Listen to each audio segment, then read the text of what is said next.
அக்காட்சியில் ஒரு மெம்பர் இருந்தா, பவர்க்காக இல்ல, ஃபியர்க்காக இல்ல, ஒரு ட்ரீம்காக செத்த ஒரு பெண்.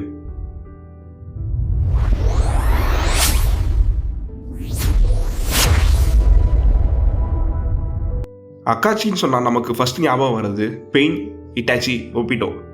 ஆனால் இவங்க எல்லாரும் நடுவில் சைலண்டாக ஒரு பர்சன் இருந்தா, அவள் தான் கோனான். ஹிடன் ரெயின் வில்லேஜில் என்லெஸ் வார், பேரண்ட்ஸ் எடுத்தாங்க, ஃபுட் இல்லை, ஷெல்டர் இல்லை. நாகட்டோ, யாய்க்கோ, கோனான் 3 பேரும் வாரோட ப்ராடக்ட். அப்போ தான் ஜெராயா வந்தார். வெப்பன்ஸ் கொடுக்கல, ஹேட்ரேட்டும் கொடுக்கல, ஹோப்பை கொடுத்தாரு. பேப்பர் ஃப்ளவர் கிரியேட் பண்ண கோனான் கிட்ட ஒரு ட்ரீம் இருந்துச்சு, இந்த வில்லேஜ் ஒரு நாள் ஹாப்பியாக இருக்கணும்னு. யாய்க்கோ சுத்ததுக்கப்புறம் நாகட்டோ மாறி போனான். பெயின் ஐடியாலஜி, ஃபியரில் பீஸ். இங்கே தான் கோனான் டெஸ்ட்டில் போட்டாங்க.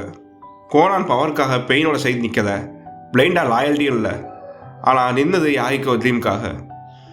அக்காட்சியில் இருந்தாலும் கோனானோட கோல் மாறல. அதுதான் hidden rain வில்லேஜோட piece.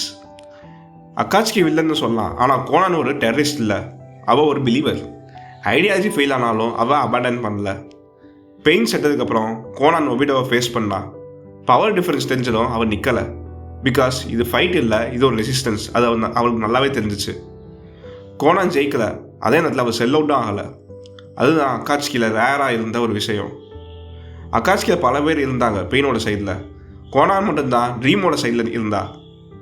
So the final question is, வில்லனாக இருந்தாலும் ஒரு ஐடியாலஜிக்காக லாஸ்ட் வரைக்கும் நின்னா, அவள் வில்லனா இல்லை ஒரு ட்ராஜிக்கா? இது அக்காட்சியோட சைலண்ட் ஸ்டோரி. நெக்ஸ்ட் எபிசோடில் அக்காட்சியில் ட்ரூ லாயல்ட்டி யாருக்கு? சண்டே. Bye, stay cheers.